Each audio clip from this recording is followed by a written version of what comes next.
See that Oklahoma's playing Oregon in the Alamo Bowl. Yeah, it's very interesting with that matchup. You know, so there was two matchups that Oklahoma was likely to get this year for this bowl game, and I think it was either going to be the Alamo Bowl or possibly the Cheez-It Bowl with Oklahoma facing facing Clemson.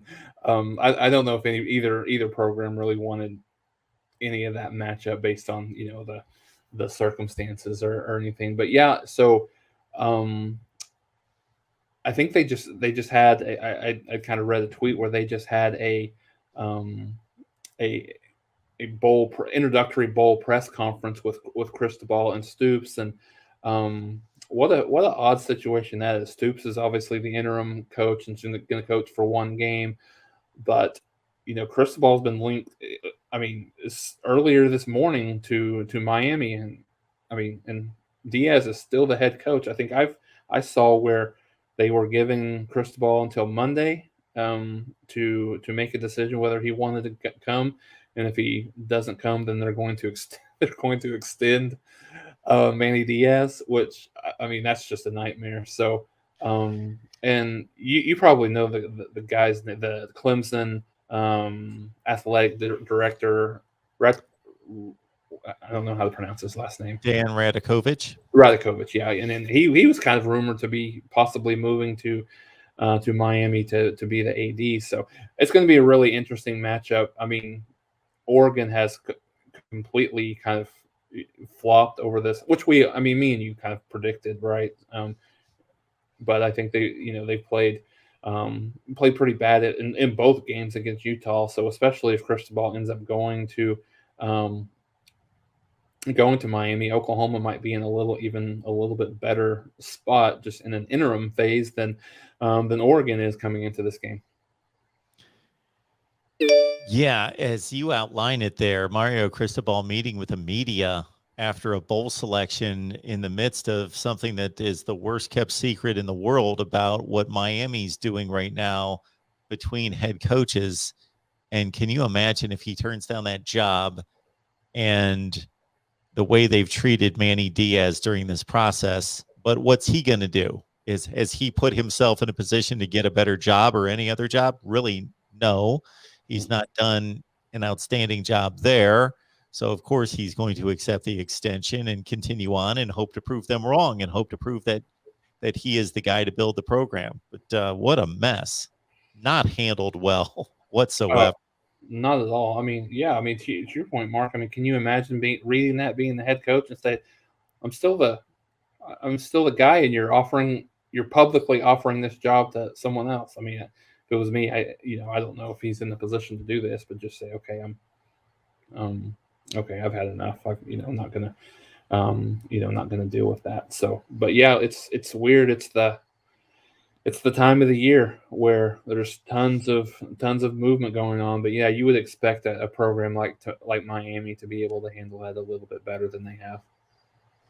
Between the playoff selections coming off what we witnessed last night and then all these coaching changes at high profile jobs, we always have coaching changes, but because of the nature of coaching changes being typically with bad teams, they might be high profile teams, but bad teams currently, we don't usually have this level of job openings. We have this many, but not LSU, Oklahoma, Notre Dame, USC, possibly Miami. Then it would be Oregon.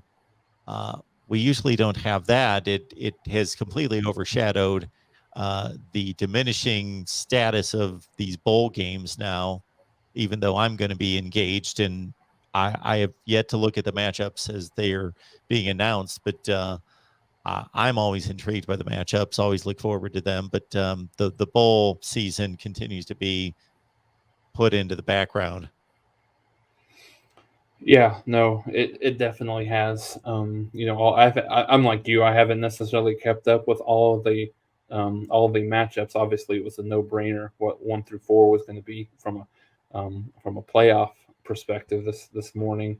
I mean, there was no real drama. I guess the only drama that we possibly could have seen was Alabama won or was Michigan won. I mean, you could probably make a solid case for either one of them, but yeah, I think that was the only one. I think that was the only one that was up for grabs. Certainly, we knew that no matter what Barta said, we knew you weren't going to get Alabama and Georgia in the first round. I mean, we knew that wasn't going to happen.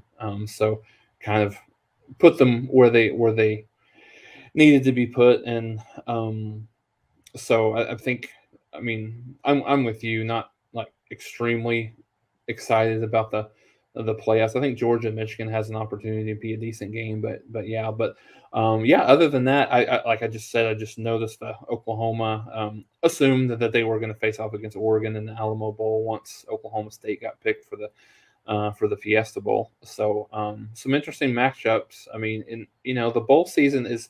I've always loved the bowl season, Mark, but it's turned into a situation that I just don't love. The fact that all these players are going to opt out. We're going to see it again this year. I mean, kids are going to opt out outside of the outside of the college football playoff. And me and you, we kind of root for chaos, especially because our vested interests weren't going to be making it to the playoffs. What I was really, Mark, what I was really hoping was going to happen last night is I mean, not necessarily anything against Ohio State, but I was really hoping Notre Dame would find a way to get into the playoffs, and then you have a coach like Brian Kelly leaves a playoff spot, and I think how intriguing would it have been for your first head coaching experience whatsoever, not necessarily just with Notre Dame, but ever to to be in a college football playoff. I mean, from that storyline perspective, I was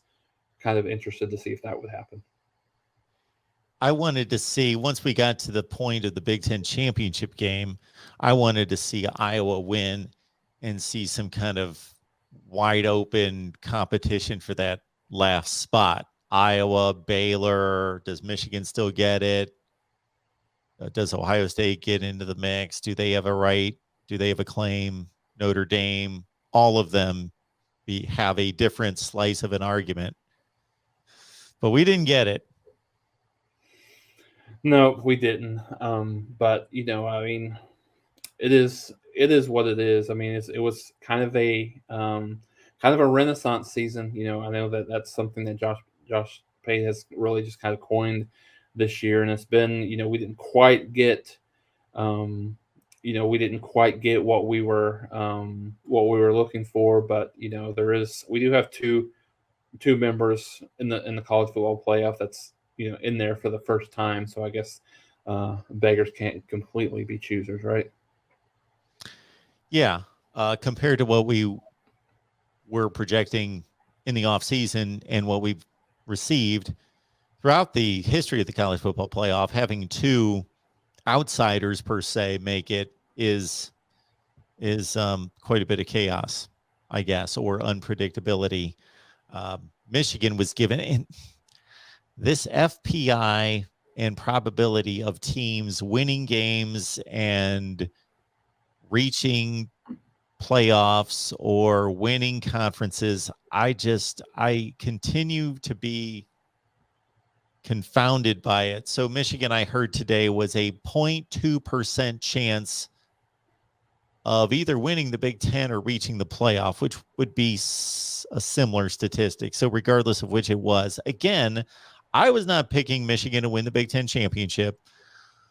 I understand that the odds were against them, but 0.2%, I just don't know where they pull these numbers out, because I would have given them more than a 2% chance of winning the Big Ten, and that's 10 times more than 0.2%. I just don't know where they come up with these numbers. Yeah, I don't either. And if anyone, if you paid close enough attention to that game last night or yesterday afternoon between Alabama and Georgia, I mean, Georgia got, I don't know if you want to say exposed. They didn't play up to their standards that they'd set for themselves throughout the year.